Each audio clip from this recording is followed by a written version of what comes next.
Reactive training systems. You're like, John, I typically don't talk to my lifters about this because they can get real crazy about like if they miss something, what to do next. And you're not wrong about that. So you and me being dads, our kids keep us up, we miss training, whatever it is, something happens, or my kid who like splits his head open and has to go to the ER, like you Right. miss a training session. Now what? Now what do you do? I think it depends on the person and where they're at.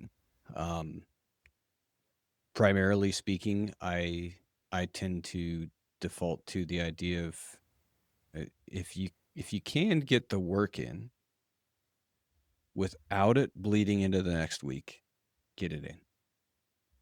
If you can't, then you miss a session. If in the grand scheme of our training over the time of our lifting, if missing one session is going to be that detrimental to capturing our potential, well, then we're some overly sensitive organisms. And I don't believe that the expression of strength is that sensitive. If it were, I think we'd see some other signs and signals that would suggest that, but I don't believe that we're seeing any of the signs and signals that would suggest that for most people. Yeah, I agree. Like,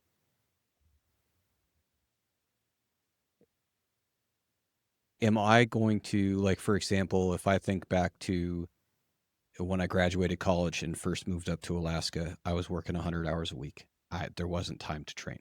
It literally did not exist. So I didn't touch a barbell for about a little over 2 years, almost 3 years of zero training.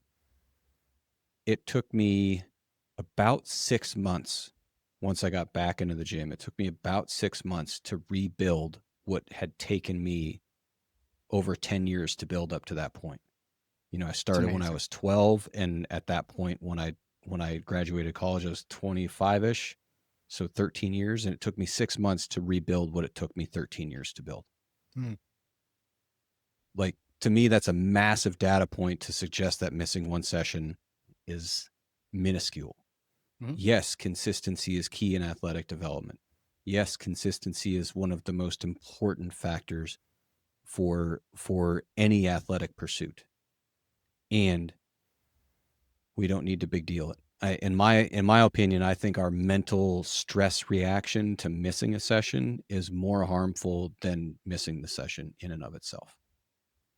So I recently had an athlete check in and he was like, hey, my bench really doesn't feel good and it's down and I don't know why it's down. So I go into his log and we take a look and I see that the last 2 Fridays, so he does his comp bench on Monday, his secondary bench is Friday. That's how we have it set up. It's a long pause bench. His last 2 Fridays, he missed his training.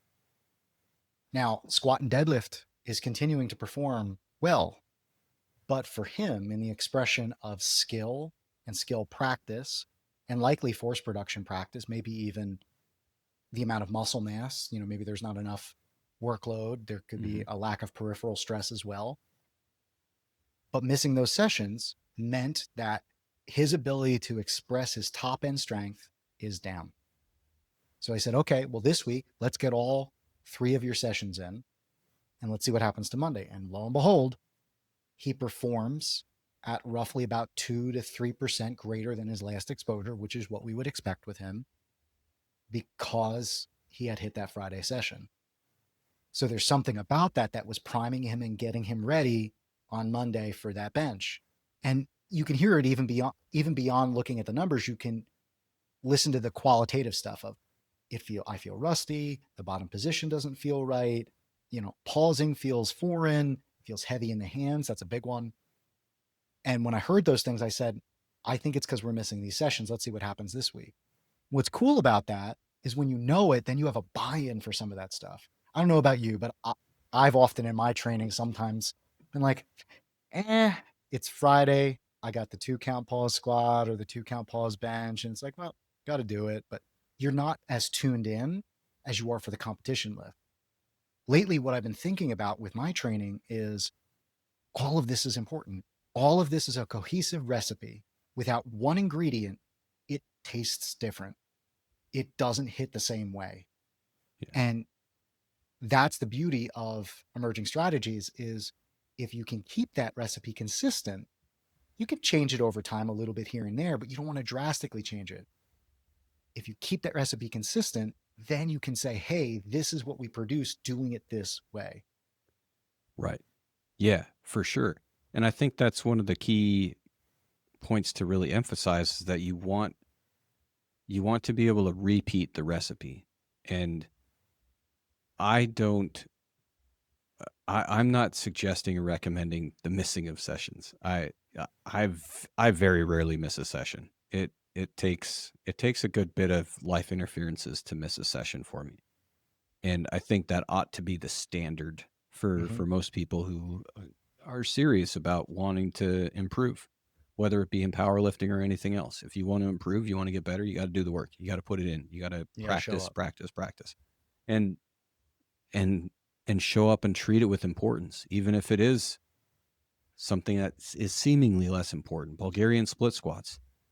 Well, you if you're going to half-ass things, like, then you're going to get half-ass results. And if you put it all the way in there, if the recipe is to do a by 10 at 8 and you're doing a by 10 at 6 because it sucks and you don't want to work that hard, you've just changed the recipe.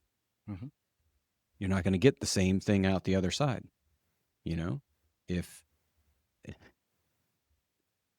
you think of your favorite food in the spices that you put in there, the spices are, the salt on a steak is the smallest part of the whole thing. But if you don't salt the steak just right, your steak is not going to be as delicious, even though it's the smallest thing. So I totally agree. Like, having those things are important. And I think trying to clarify one of the ideas here too is that it's not that I don't think about or disregard importance of like proximity. Mm-hmm. It's also that if we get too in the weeds to be too definitive of it has to happen in this sequence, in this proximity, when that gets interfered with and interrupted, because it is going to, it will happen, period. People have that neurotic reaction and they go, oh no, I messed it up. And I think like the reason why wave loading becomes a good tool for people is because of that same reaction. So in a way, it's a strategy to avoid allowing them to have that mental reaction that is not helpful to them, whether they know it or not. I would add to that sometimes, like you've experienced, missing something in your training for whatever reason was actually one of the single best things that you've done. Yeah. And it's just like I don't know, I've been playing around with this biscuit recipe. It's me coming to the South, I guess. And and I'm like, was doing it and I forgot baking soda one time. Just forgot the baking soda, went with baking powder and completely forgot the baking soda. And lo and behold, it came out better. Yeah. I'm like, interesting. And I was making these parallels back to emerging strategies as I was doing it, of course. And I said to myself, this is like you miss your Friday, whatever bench slot, and you come in on Monday and you feel better. Or for whatever reason, your training session gets cut short and you end up coming in on Saturday and making up a bench session. And then you come in on Monday and you're like, wow, this is way better. Yeah. Sometimes that unintentional change is beneficial on your microcycle layout and the way you train.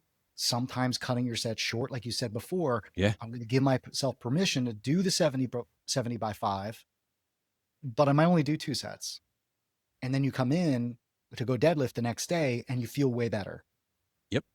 So sometimes the experimentation can result in meaningful changes to the rest of your training.